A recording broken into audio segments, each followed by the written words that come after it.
Hi there, it's Sarah from Inspire Tarot. Welcome to the channel. Let's see what message Spirit has for us today.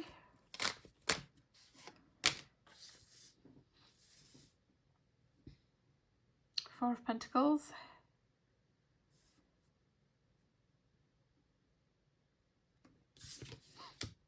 Five of Swords. And the Fool. So it looks to me as though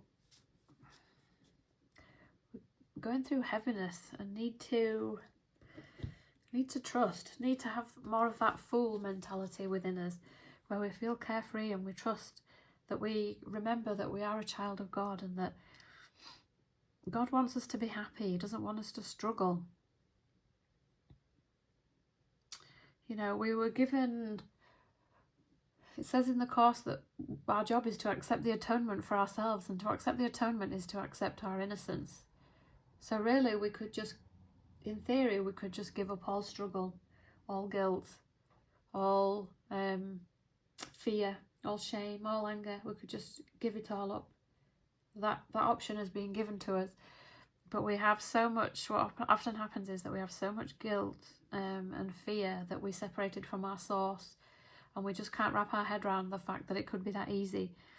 So we seem to struggle, and some people go through a very rapid awakening where they just kind of remember the truth, and yeah, they kind of shift up massively. But for most people, it's a process of undoing. It's a process of releasing the guilt and the shame and the fear and the people pleasing and all the distorted ways that we've kind of brought into our experience.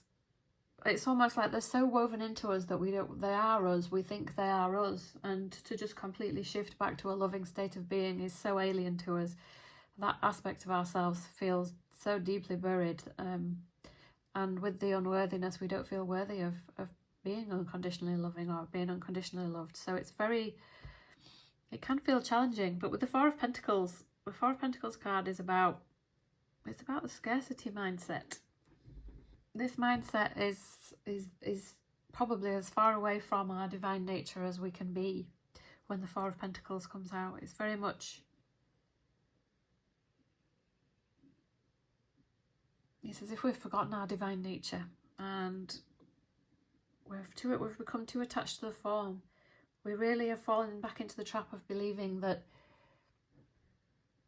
our salvation comes from achieving things in the form or having things in the form. And then we go about interacting with the form in an unhealed way, in that we're always trying to get, or we're always trying to attach.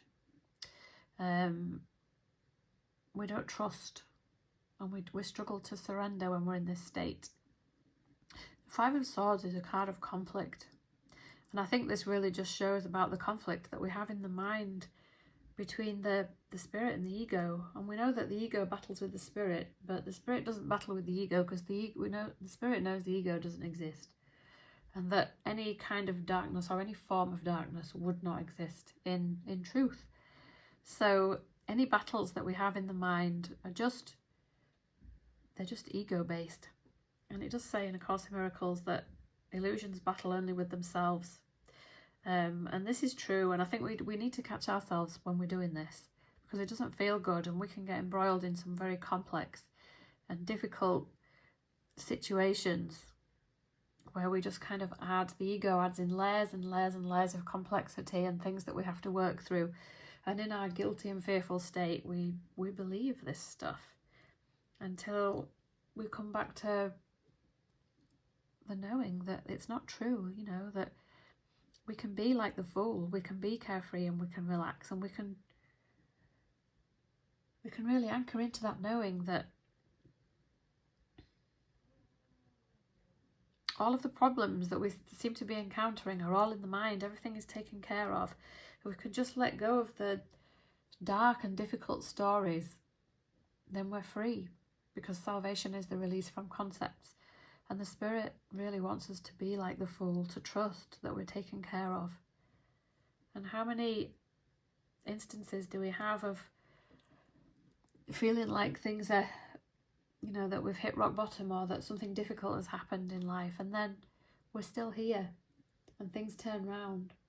Things usually surprisingly turn round when we hand things over and trust with the Spirit.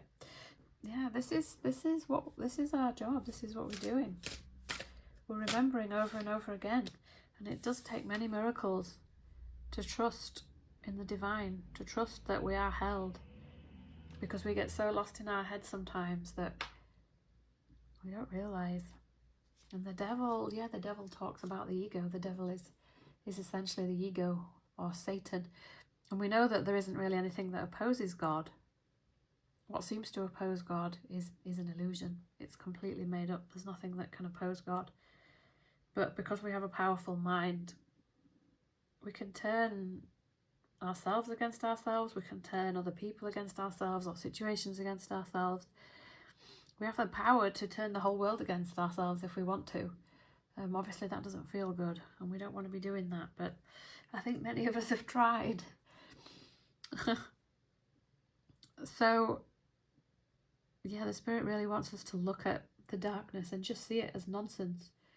I know sometimes when I have a lot of darkness coming up and I feel completely beaten down and bowled over by it, and then at the next minute I end up laughing because I know it's absurd. It's just ridiculous that we could be so stuck in the dark. Sometimes we need to talk things through with a trusted friend. These two cards want to come out. The Knight of Swords and the Two of Swords. So the Knight of Swords is all about, this state of mind is learning to master the mind, learning to master thoughts.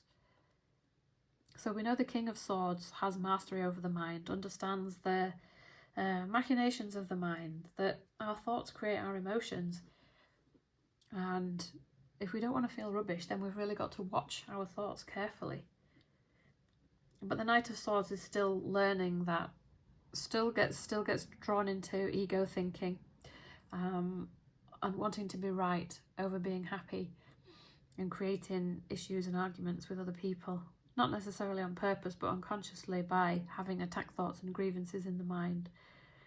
And we can see here in this card that this knight is trying to balance his sword, trying to gain mastery over the sword, and we do have to gain mastery over the mind in order to become wise. And Jesus' teaching of judge not is absolutely vital, and understanding this. And actually, when we don't judge, it's so much easier to just let things flow. And I've had a few things over the past few days where things have, I don't know, just people have seemed upset about something, or they've lashed out a bit, but I haven't taken it personally. In the past I would take it personally, and I would look at them and think, and try and defend myself or point out the error to them. Whereas now I just look at them and think, it's a call for love. It's fine. It doesn't matter. And can just let it drop. And I think the Two of Swords is a good card for that to come out. That every time something comes up, any situation that we're in where we may feel uncomfortable or feel tempted to take something personally, that we're just remembering that we don't need to do that. We can speak up about how we feel, but we just stay anchored in that knowing that we're not a separate self, we're not a body. And if we're understanding things and coming from that perspective and feeling inadequate or small or anything like that, then yeah, there's a higher understanding that we can align with that sets us free of that. And we have to practice this process over and over and over, this forgiveness. And I think for me it's become automatic now. I know I was reading, or I often read The Disappearance of the Universe by Gary Renard, and it says in the book that when you practice forgiveness, eventually it becomes automatic, and it does. I can attest to that. My purpose is always out front, and when someone does something and it's unloving, then I see it for what it is, and I don't take it personally. And if I do take it personally, then I know it doesn't really relate to the circumstances that we're in. It relates to an erroneous belief that I need to look at, and it has nothing to do with the other person. So the battle is only ever between the ego and the ego, essentially. It's not really with other people. And I think if we can get that in the mind, then we can take other people out of the equation, which does make things messy when we see other people as problematic or doing things, difficult things to us, and remember, oh, actually, it's just between me and my alignment with erroneous self-concepts or the truth, because that's the only place where we can have issues, and then they will get played out in form for us to see. So every time somebody else is with someone, see someone else calling for love, we'll remember that it's our call for love, because it's our interpretation, and that it's our responsibility to see it accordingly and free ourselves and them from it.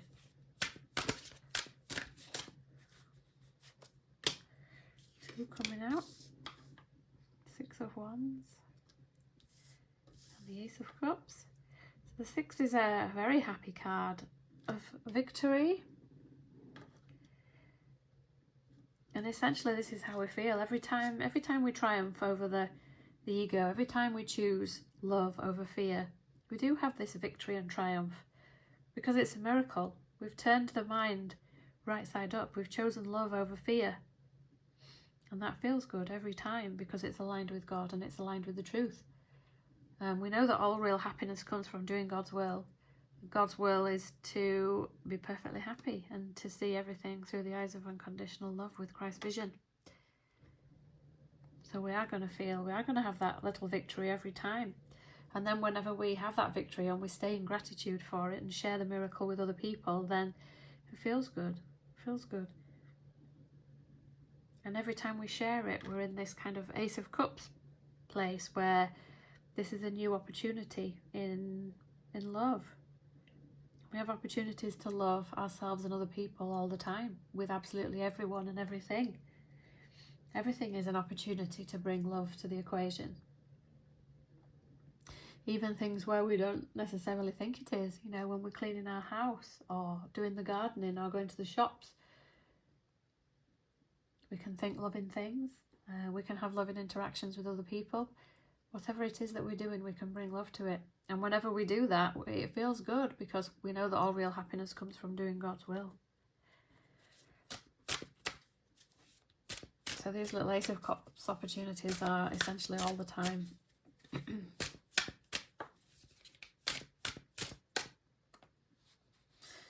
So here, a little card. The 4 of Wands is about celebration. So yeah, you could be celebrating a friendship. You could be celebrating finding that connection within yourself. I know that's something that I celebrate all the time. Whenever I feel as though I've aligned with a higher version of myself, then yeah, I'm definitely celebrating, because sometimes it can feel as though progress in our spiritual journey is hard won. And that 4 of Wands it's a celebration of oneness, a celebration of connection, a celebration of knowing that we're going through life in the right mind and doing the right thing. It just feels good. Feels good. You can have a 4 of Wands with anybody.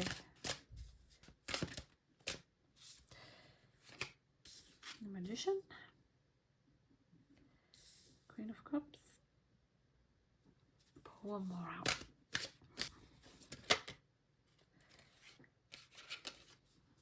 The Tower. So the Magician, yeah, we know that the Magician is all about reminding ourselves that we're the alchemist, that we're the power. The Spirit can guide us, but the Spirit can't overrule us. We have power over the Spirit. Well, we are the Spirit essentially, but we have power over, we get to choose if we align with God, the Spirit, with love, or we align with something else. And it's our decision, and the Spirit will not interfere. They will always try and help us and guide us whenever we're struggling. But yeah, essentially, we're the alchemist. We're the one that does the inner work with the Spirit. The Spirit will help us, but it's up to us. And I like the way in this card that this guy is the Magician, and he's kind of holding out his hands and everything seems to be suspended in the air. And the mind is controlling it all. And this is essentially what we have to understand and embody within ourselves. That anytime something comes up that we don't like, it's our job to see it differently. And when we do see it differently, it feels better. And another thing that I've noticed is the more that we move forward and follow our path and follow our purpose, the more resistance that comes up in the mind, because the ego desperately doesn't want us to ascend and to figure out that it's non-existent and it's not there. So it fights for its life. And these ego backlashes can feel pretty intense.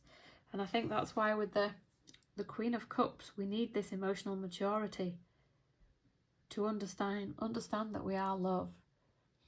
And whenever we don't align with love, we're not going to feel good. And we may need to look at some difficult situations, difficult shadows. We may experience towers.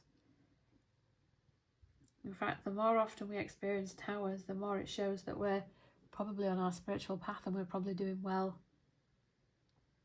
And the Queen of Cups knows that we have the capacity to weather it all, because it's only essentially just disturbances in the mind. Difficult situations can come up in the form, but depending on how we respond to them, they can be resolved very quickly and easily. A lot of the time, you know, in a miraculous way, when we hand it over to the spirit and don't fight ourselves or fall into a difficult or lax state. And the Queen of Cups card, she has the snake. And I think of that the snake kind of resembles temptation.